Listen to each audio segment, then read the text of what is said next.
y'all talk about that Ananda Lewis lady? Mm-hmm.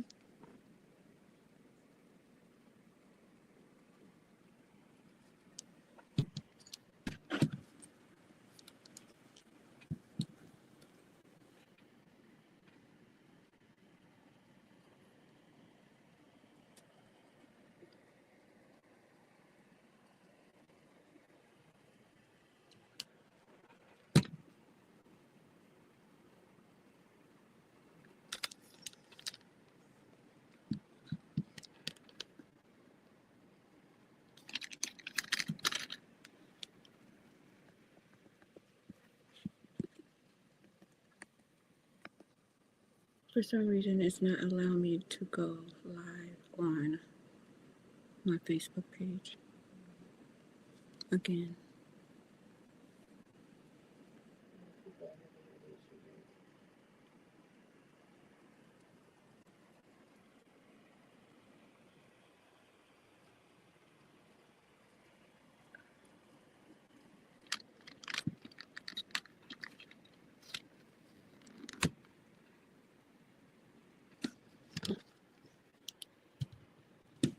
Can you see me?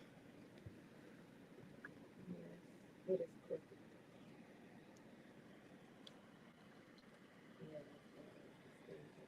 Yeah, You see me I can see. in the camera? In your camera, yes, I see. You can see me. You could move it over just a bit. I can see you fine. I'm just wondering why it won't flip though. The camera won't flip.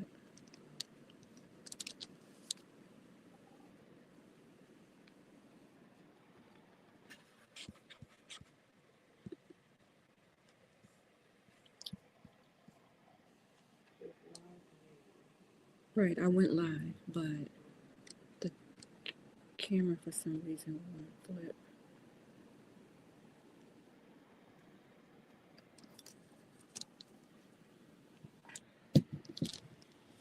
But you say you can see me. Yes. Is it crooked still? The Facebook thing has your flyer up, but here I see it. Oh. I mean, that's good. Your flyer's up while you're doing this. But you won't be able to see me until. Okay. Is it?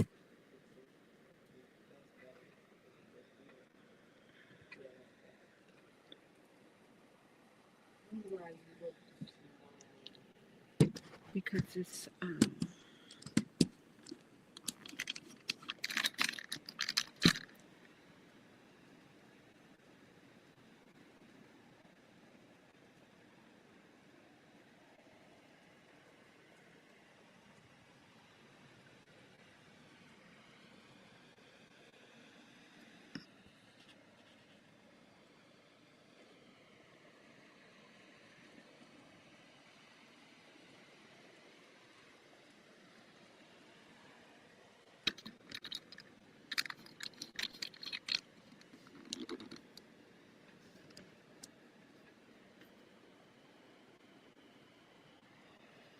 it won't let me switch it around.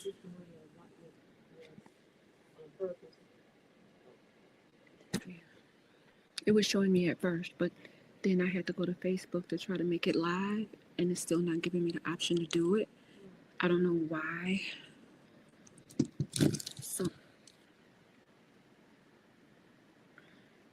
So I'm gonna have to do it this way, and I don't know.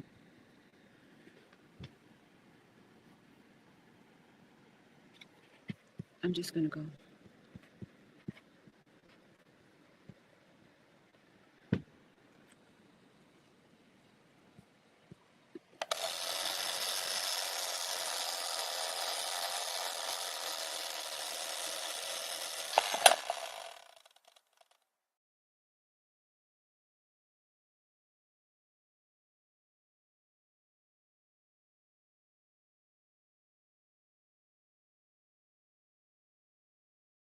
Power you into action.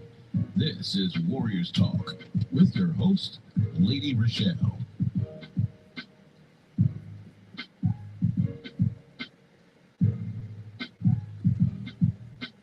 Hello, hello. Welcome to Warriors Talk with author and founder Lady ReShell, where we move away from awareness towards action. It's Health and Wellness Monday, and our topic for today is Black women and breast cancer, the urgency to act.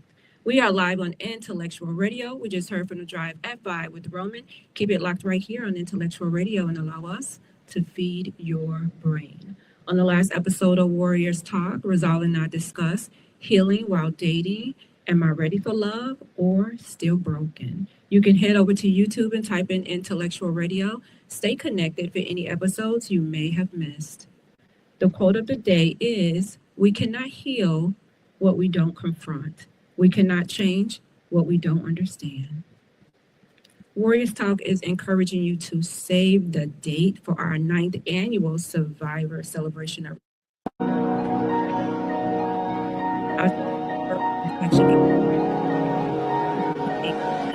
At the Crystal Sky Banquet Hall, 12 p.m. to 4 p.m., where will be celebrating all cancer survivors. You are encouraged to nominate a cancer survivor that you would like to see at our event awarded. We are looking for survivors of the year. We are also looking for individuals who are in battle so that we can award them financially to help bridge the gap while they are fighting. So I encourage you to go to warriorstalk.org for more information. If you are tuned in on any form of social media, please like the show and share the show. Invite someone else in on the show that you feel may benefit from this valuable information. We're so grateful for our sponsor today. We have Pastor Michael Richardson with the Emmanuel Church of God in Christ, who has a special message for us. Greetings, I am Pastor Michael Richardson. And I am First Lady Anastasia Richardson from the Emmanuel Church of God in Christ. We're located at 3058 West Van Buren in Chicago, Illinois. We are building upon a solid foundation. And we're inviting you to join us every Sunday morning on Facebook Live at Emmanuel Kojic at 10:15 Central Standard Time. And you can also view our videos on our YouTube channel at Emmanuel Kojic-MR. Once again, this is Pastor Michael Richardson and First Lady Anastasia Richardson. And we're from the Emmanuel Church of God in Christ. We are building upon a solid foundation. My special guest today is definitely not a stranger to Warriors Talk. She is our healthy solution expert with over 20 years experience as a family physician, and she's impacting lives every single day. Hello, Dr. Michelle. Hello. How are you today? Good. Excited about the topic. Yes. Something we need to talk about and keep talking about. Yes, I'm excited about it. I'm nervous about it, but I know that it's something that as African American women, we need to talk about. As a breast cancer survivor, we need to talk about. And the urgency call to act is definitely something that we want to set off the alarm to individuals who are definitely at risk for breast cancer. And we know that right now, African American women, we're at the top of that list. Yes, because even though the incidence of breast cancer, can be relatively equal between the races, Black women tend to have more severe disease, more death from their disease, and we just need and we tend to find the disease later in life, and so we just need to have a call to action that, as you say, moving from awareness to action, we've got to act on the information that we know. Some of the statistics can be so alarming when it comes to breast cancer as a whole. 1 in 8 we know will be diagnosed with breast cancer in their lifetime. And I think for African American women, that number may be a little narrower than that 1 in 8, because when we're diagnosed, we're more than likely diagnosed, like you said, the later stages. Right. And I know they do a lot of research or looking into why that is. Part of what we know is that we tend to not get our mammograms regularly. And then for people who live in underserved areas with lack of access, which tends to be, for African Americans, we are not getting our mammograms regularly. And we have poor follow-up after a mammogram because of access. And so those things put us more at risk for worsening disease. So, we have lots of which is great now, mobile mammogram units and people who will go into the community for those folks who can't get out, or have transportation issues, that could be urban or rural, to get your mammogram as well. So I wanted to play a video of Ananda Lewis, who recorded a message in 2020 about delaying mammograms. And many of us who were growing up watching TV back in the day, we seen her in many different phases on TV in our era. And so her face is definitely known, and we can put a face to the disease, especially someone who was in the public eye. And so I just want to play a video of her talking about her breast cancer journey. To get cancer out of my body for almost 2 years. For a really long time, I have refused mammograms. And that was a mistake. I watched my mom get mammogrammed for 30 years almost. And at the end of that, she had breast cancer. And I said, radiation exposure for years, breast cancer. Yeah, I'm going to pass. Thanks anyway. I am stubborn. I'm going to admit that up front. Those of you who know me know that's true. And I stand by that thinking. I stand by the research that shows that an accumulation of radiation in your body can cause cancer. And here comes the but. But what I didn't understand, and what I need you to understand, the reason I'm here telling you my business is because I would have had probably 3 or 4 mammograms by the time they caught it. Instead, I've had to have 2 PET scans so far. Guess how many mammograms worth of radiation a PET scan is? Anyone? 30. So 60 mammograms. You do the math. If I had done the mammograms from the time they were recommended when I turned 40, they would have caught the tumor in my breast years before I caught it through my own breast exam, self-exam, and thermography. And they would have caught it at a place where it was more manageable, where the treatment of it would have been a little easier. It's never easy, but I use that word in comparison to what I'm going through now. Instead, what I'm dealing with is stage 3 breast cancer that is in my lymphs. I need you to get your mammograms. I have been doing 100% alternative and natural protocols and treatments, and I have helped this particular condition not spread like wildfire through my body. That's good news. But it's not gone.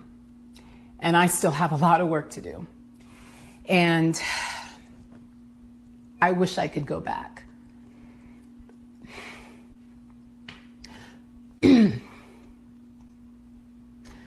I have a 9-year-old I need to be here for. I have no intention on leaving him. I don't want to leave any of my kids. I don't want to leave my friends, my family. Hell, I don't want to leave myself. I like being here. So listen, this is not how this was supposed to go, but I'm just going to keep it real with you like I always do. I need you to share this with the women in your life who may be as stubborn as I was about mammograms. And I need you to tell them that they have to do it. Early detection, especially for breast cancer, changes your outcome. It can save their life.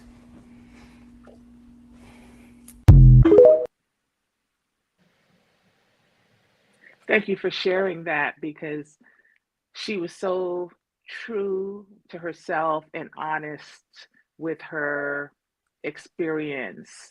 And one of the things that I know you know too is when we go through things, right, we learn for ourselves and we go through those things to share and help others. And so honoring her legacy by sharing that, I appreciate you doing that, because nothing like that personal experience to really touch somebody, right? And sometimes it takes a story that's so personal and heartbreaking to get somebody to move to action. She shared so much in those 5 minutes about what her experience has taught her and can teach others. I feel like the importance of her voice is shifting, hopefully shifting the culture when it comes to breast cancer and mammograms. And there are so many other things out here, yeah, that you can do. And it's totally up to you what that choice is. Like when you make the decision to do whatever it is, like you have that right to do that. Yes. You have that right. Yeah. Yeah. And she mentioned a couple of things I want to touch on. Like one was the dose of radiation that you get from a mammogram is very mild compared to CAT scans and PET scans and other things that happen once you're diagnosed, right? And all the things is, that you have to go through. And so I would say for any woman not to let that be a deterrent for you to be the reason you don't get a mammogram is the fear of radiation, right? Because it is minimal. And we know, as you hear all the time, mammograms save lives. That was going to be my next question was like, what can we learn from her experience? And you just said it right there. She stressed the importance of getting the mammogram. And although she somehow concluded that her mom getting mammograms over the 30 years, and then her mom ended up getting breast cancer, in her mind, she's like, oh, this mammograms cause her to have cancer. So I'm not going to do that because I don't want to get breast cancer. And Right. And whether there is a genetic component to her mom or her cancer, I can't speak to that. We know that only 10% of breast cancers are really genetic. There's so many factors, right? We can talk about that too, right? Part of it's genetics, part of it is are you obese and do you have other risk factors and do you smoke and drink alcohol and all these other environmental things that maybe together with some genetics and some risk factors make that cancer come about. But yes, there's a lot to unpack from what she said there in thinking back on any of her regrets about not getting her mammogram or being diagnosed later than she may have been if she had gotten those mammograms. We talked about that in the beginning, right? That delaying your mammogram increases the risk of you getting a later stage diagnosis. And even though we have great treatments now for all stages of cancer, it's always best if to diagnose that cancer earlier in its infancy. yeah, I was thinking about her son. She made that video when she was 9, and her son was 14 when she passed not too long ago. So just having to think about leaving behind her kids, and then she said if she had to do it differently, And there are different motivating factors for why people do or don't do something, right? When we talk about moving to action, we think about that. We think about ourselves. We think about, she said, I don't want to leave my family, my friends, right? Herself, she enjoys, life. And so we think about those things when we make decisions. And again, listening to her story, hopefully will move some women to action. We know since she passed last week that she's been in the news a lot and people are sharing these videos, from the past and recent, so we can learn and take something away from her story. So we can conclude that Black women are more likely to die from breast cancer because we get diagnosed in the later stages, and we get diagnosed when we do get diagnosed. Normally, it's a more aggressive form of breast cancer. Yeah, two things there. Yep. And then we didn't talk about once right? So we tend to get diagnosed later. We tend to have more aggressive disease, and also the younger women who get diagnosed, right, tend to have more aggressive disease than the seniors that get diagnosed with cancer. And another reason because we used to think that breast cancer was that older person's disease, right? You got to be in your 60s and 70s, but we all probably know someone, right, who was diagnosed 40 or less with their cancer and can tend to have that triple negative breast cancer that can be more difficult to treat. So those are two things. And then the other piece is once you're diagnosed, are you getting the best right treatment, right? Are you asking questions when you go to the doctor? Are you making sure that you are following up regularly, that you believe and you say, like, trust what your providers are telling you? And are you getting the best treatment possible? And so all of that affects what kind of treatment, right? So social and economic status, we talked about. Are you getting the best treatment? Are you getting to your treatments? All of those social determinants of health play a part. We know there can be some provider bias, right? So are providers offering Black women all the treatment options, including clinical trials, right? Depending on what stage they are. And so that's why it's important we always talk about your show, to advocate for yourself, to go in to your doctor's office with questions, with things you've thought about when you're not in the office that you want asked, right? Ask about clinical trials, ask about whether your insurance allows you second opinions. A lot of insurance companies will allow you a second opinion virtual, so you don't even have to go there. Your doctor sends them your records.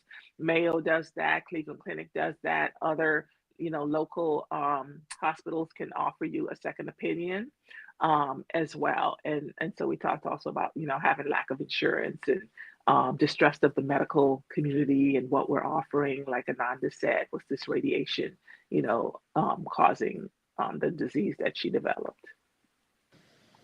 You said a lot in that. I just want to encourage women to don't feel like you cannot get treated or you can't get a mammogram because you don't have insurance or lack of insurance. There are organizations out here. I think here in Chicago is Equal Hope, an organization that will help you, walk you through it to get a mammogram. They also will have transportation that will take you to and from your appointments. So there are organizations out here that have the resources, that are willing and able to help, so that it could take some of that burden and that stress off of you. And you can go ahead and take action and do what you need to do. So I would look into that. If you don't have insurance or you feel like your insurance is not covering the things that you need, then reach out to Equal Hope to see how they can assist you in getting those things done. When it comes to the mistrust of like the medical system, I feel like you should be with a care team, a medical team, to get you through that treatment, especially if you've been diagnosed. You don't want to be with people that you don't trust, people that you don't feel confident in what they're saying. And if you don't feel confident in what they're saying, more than likely you may not do what it is that they're recommending. You may half do it because you don't trust them. So don't feel like you don't have the option to reach out and look for another provider that's going to give you exactly what it is that you need. I would say take the time to evaluate the one that you're with first to make sure that you are a good fit and you're not just upset because you got that breast cancer diagnosis and now you don't want to be bothered with this doctor. So take your time and really evaluate the situation and just take a step back, interview the doctor and say, hey, this is what I'm looking for. I was diagnosed with this. I'm looking for this type of care. Are you able to provide that? And so that whenever you go to the doctor, you don't have this, you're not tense. You're not, oh my God, what's going to happen? The doctor's always dismissive. Like, you want it to be a pleasant experience so that you can walk away feeling informed. You got your questions asked. You feel empowered about your health. You feel like this person is a partner with you and you're not just sitting here like they're just dictating to you what to do. So, I mean, yes. So true, because I'll tell you, they've done surveys and things and studies on the provider-patient relationship, and not just with cancer, with any disease that we treat.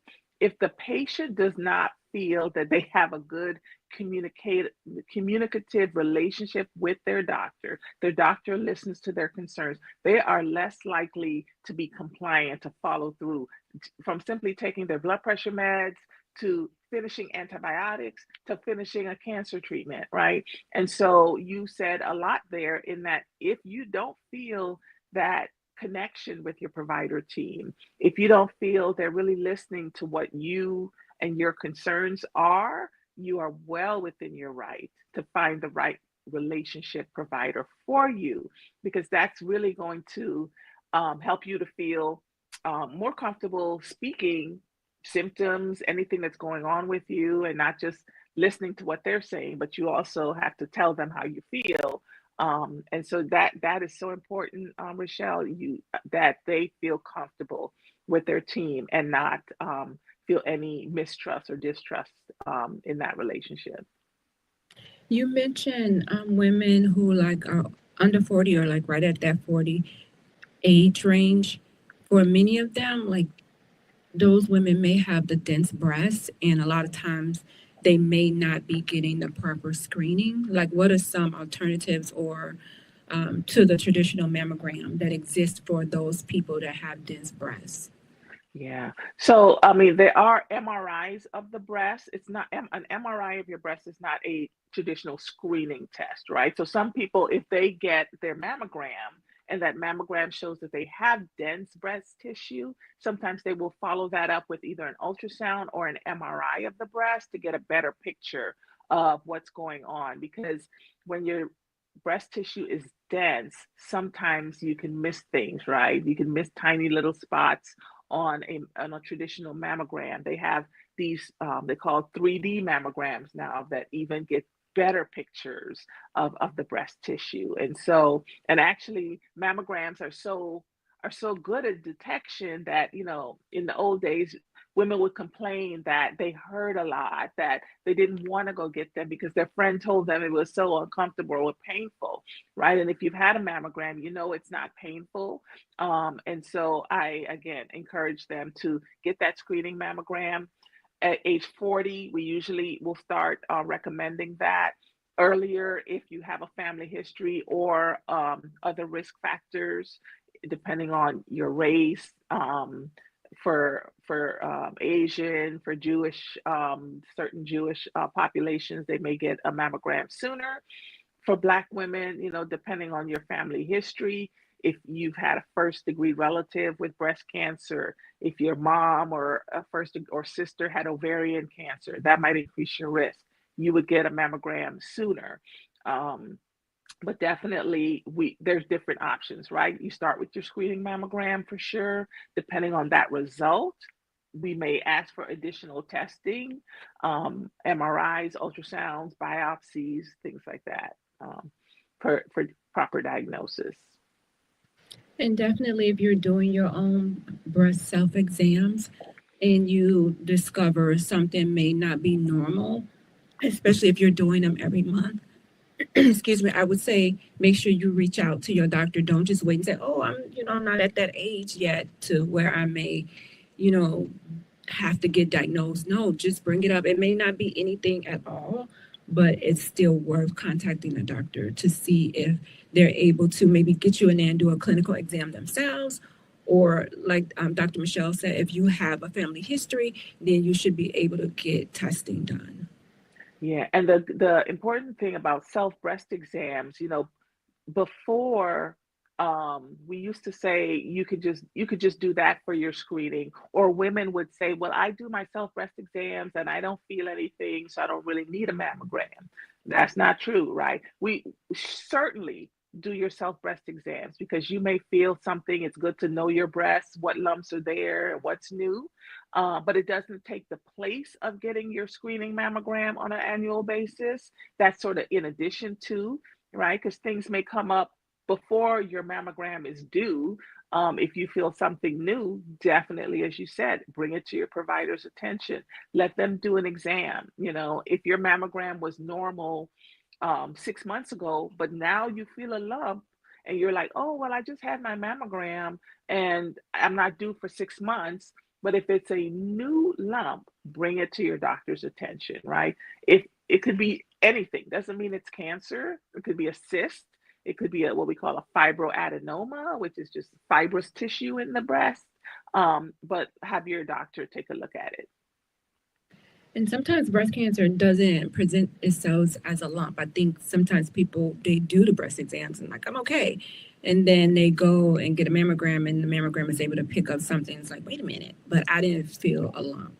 That's right. Yeah, majority of cancers that can be picked up by a mammogram are too tiny to be felt with a self exam, and so sometimes by the time you feel the lump, right, it's been there a while. And so again, that's not what we want to use for screening. That's sort of in addition, that's extra, that's on top of you getting your screening mammogram yearly, that you can do those self breast exams because things can change. And for women who are still having menstrual cycles, right, depending on the time of the month, breasts can become more lumpy, more tender.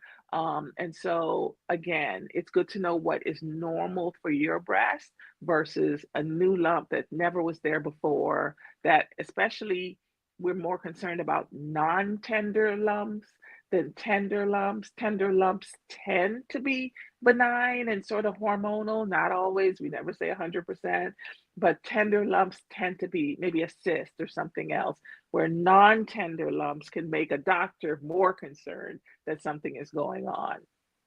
So is there a role that the hormonal imbalances play, like maybe environmental toxins may play, especially in the community of color?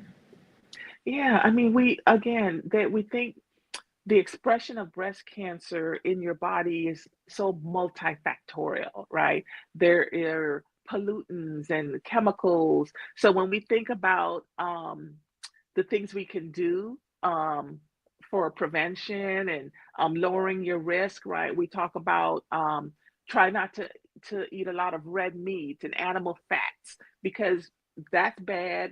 The toxins that are in those meats are bad for us. We think that they can help promote, cancer cell growth. So we talk about what can you do to prevent and decrease your risk. It's things like that, like trying to eliminate your exposure to certain toxins. Even things like making sure you wear sunscreen when you go out. It's finally hot here, and we finally are getting some sun, but we think that for African Americans, we tend to, oh, I don't need that sunscreen, right? I've got all the melanin to protect me, right? Well, that's some protection, but we all should still be wearing sunscreen so that we don't cause any damage to the cells in our bodies. Um, Cutting down your alcohol intake, cutting down your red meat and fatty intake, reducing your sugar.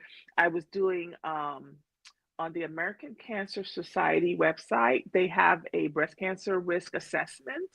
And as I was doing it, it asked for age and it asked for what do you eat? Do you eat enough vegetables? How much? Do you exercise? How much alcohol do you drink? And after that assessment, it gave me some great things like, oh, yeah, you're doing really good with because I I think I drink 1 to 3 sugary drinks a week. I said, oh, you're doing really good with that, but try to cut that down. And so that's a great assessment that anyone can take to sort of look at and answer it honestly, because it will give you feedback to say, oh, well, these are the things that you're doing that may be increasing your risk. And here are the things that you can do to decrease your risk that are exposing. It said, make sure that you wear your sunscreen. We think vitamin D and calcium, make sure you're getting your vitamin D and your calcium because that can help prevent your breast cancer, decrease your breast cancer risk as well. What about stress? Because I know stress plays a major role. Yeah, one of the questions on the assessment was not necessarily about stress, but about how much sleep we get, right? We tend to not get enough sleep, maybe because we're stressed, we're overworked, we're doing a million multitasking things, and our brain is going and going. And so stress definitely plays a role as well in getting enough sleep. Restorative sleep is important as well to decrease your risk. We talk about these things all the time on your show. Lifestyle, lifestyle, lifestyle. And lifestyle is something I think sometimes people get discouraged because you feel like this should be something that's happening immediately. You should see immediate results, and a lot of times it's something that happens over time. If you're exercising, a lot of times you won't see the results of it until weeks later, and you may not notice it first. Other people may notice it, and then you notice it. So I think we get discouraged sometimes because we may be implementing these things and not seeing like immediate results. Right, yeah, and if you're exercising not necessarily for weight loss, but for cardiovascular health to lower your immune, activity in your body to calm your system, right? That's walking. I'm walking more with my dog, so that's nothing I'm going to see results, right? But I know that I'm doing something good so that hopefully, I am decreasing my risk of all these other things that we're talking about: cancer, cardiovascular disease, diabetes. You may not see that, and that's hard to sort of maintain, right? When you're not seeing the immediate results of it. But you have to know for yourself that these are the good things that you're doing for your body. It starts not at 40, 50, or 60. We talk about this too. It starts when you're a kid, when you're a child, and the habits that we're teaching our own kids, our own children. Yes, I try to get the girls to let's go for a walk with me, exercise with me, even the eating part when it comes to eating, because they know I don't eat meat, so we try to have healthy options for them to eat because they do eat meat. And it starts right now with them being young so that as they get older, these are habits that they will take with them, and you won't be trying to get healthy. It's a lifestyle. Yeah, yeah. And I mean, traditionally in our culture, we didn't have the best diet for a multitude of reasons that go back, right, generations, in what we eat and how we cooked our food and what was available and what was cheap in those communities. And so now that we in our generation sort of know better and we're learning, the great news is that we're teaching our kids, right? There are great things about the fact that we have the internet and social media and all these things that we can, like we're doing, we can share good information to our community in their homes, right? And so we're hoping that we turn that tide, especially when we're talking about cancer, that we turn the tide of saying Black women are getting diagnosed later. I look forward to when we can stop saying that, right? Because the resources are there, but we want our community to act on them, right? Like you said, you don't need to have insurance to get a mammogram. You don't need a referral to get a mammogram. We want, these mobile mammogram units. When you hear about them, when you see them, sometimes they come out more in the month of October, but they're around all the time, right? Use that as the time to get your mammogram free, without insurance, so that we can stop having to say that we get diagnosed later in life.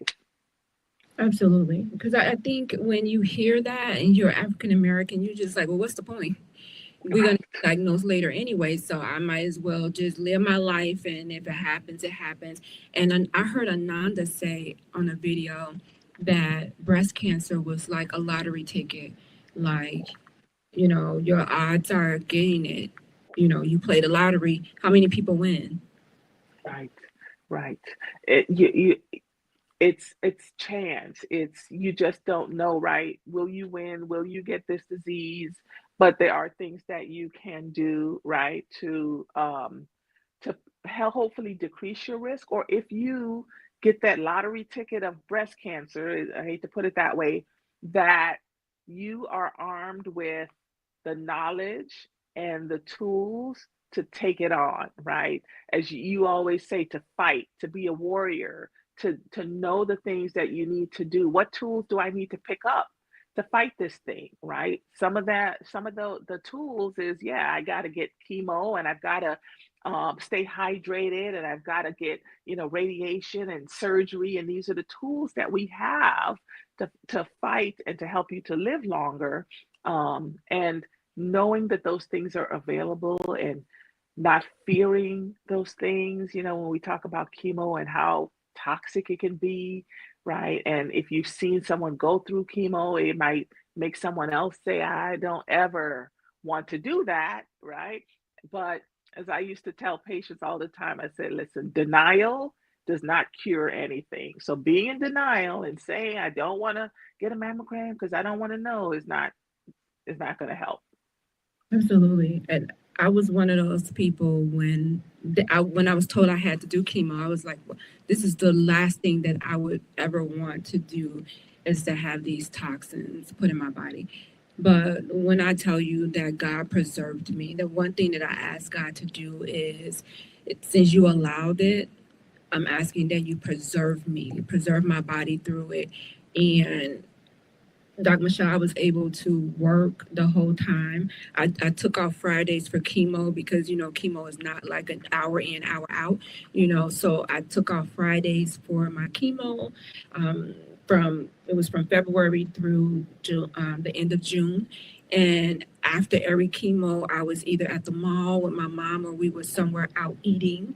And then that Friday night, I was out dancing. So, and that was my therapy to help Yeah.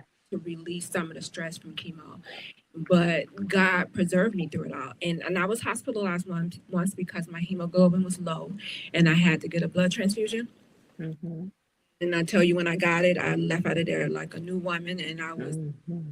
out and just back at it. And the water, yes, I was hydrating myself and the exercise. I remember the doctor coming in and asking, like, are you exercising? Like, what are you doing?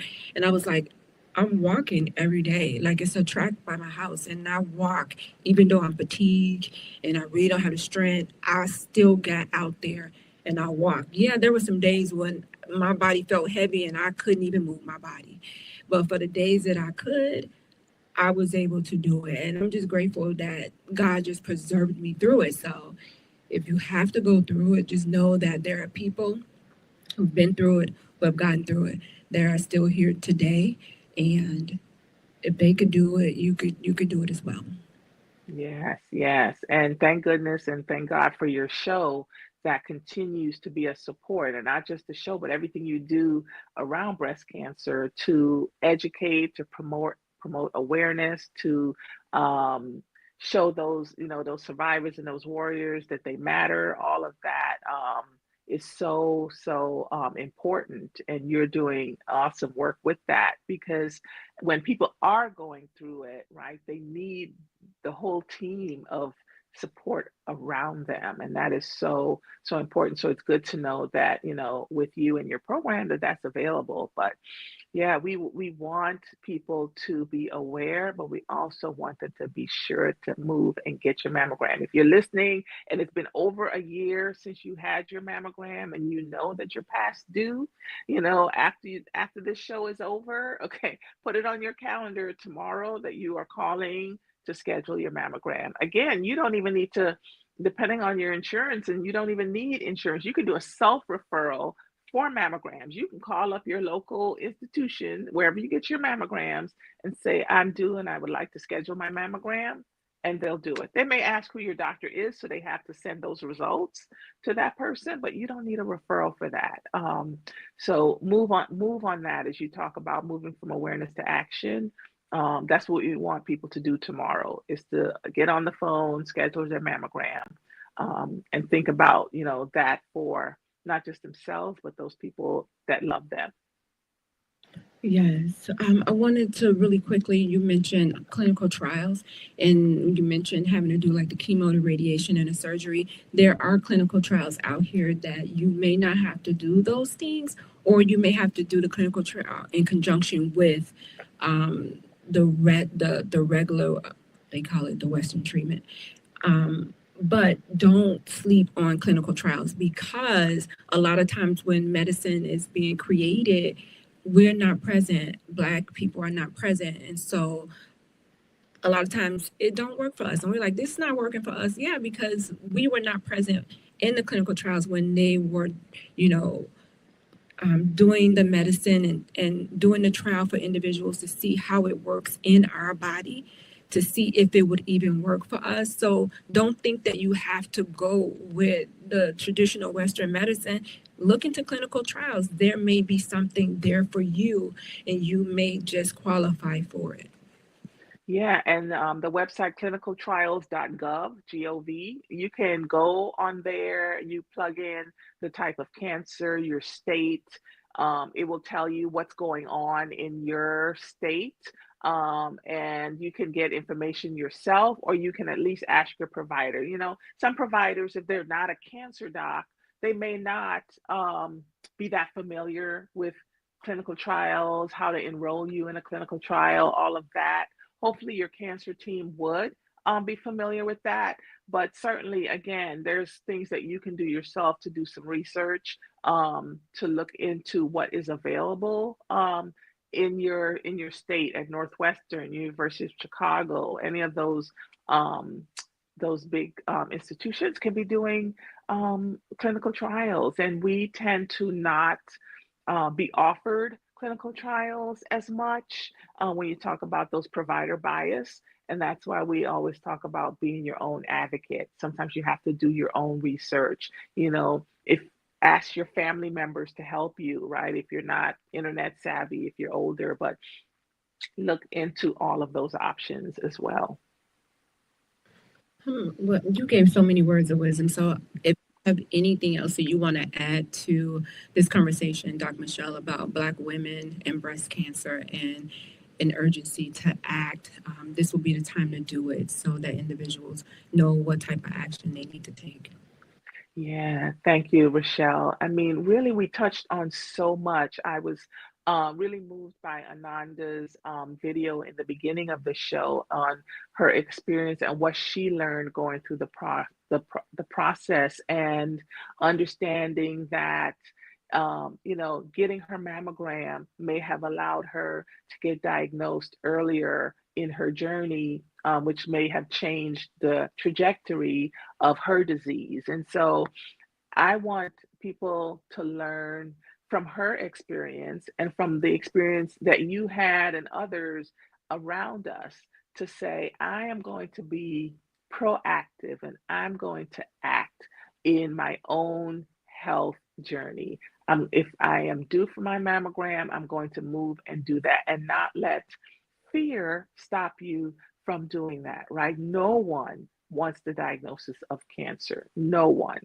But if that is your journey, let's get that diagnosis early so that we can do what we need to do to keep you healthy. We have so many great breast cancer treatment options now that that is the wonderful thing, that breast cancer research is ongoing and at the forefront, and that we learn more and more about what we can do for early detection. So that's mammograms, early detection. But the other piece is prevention.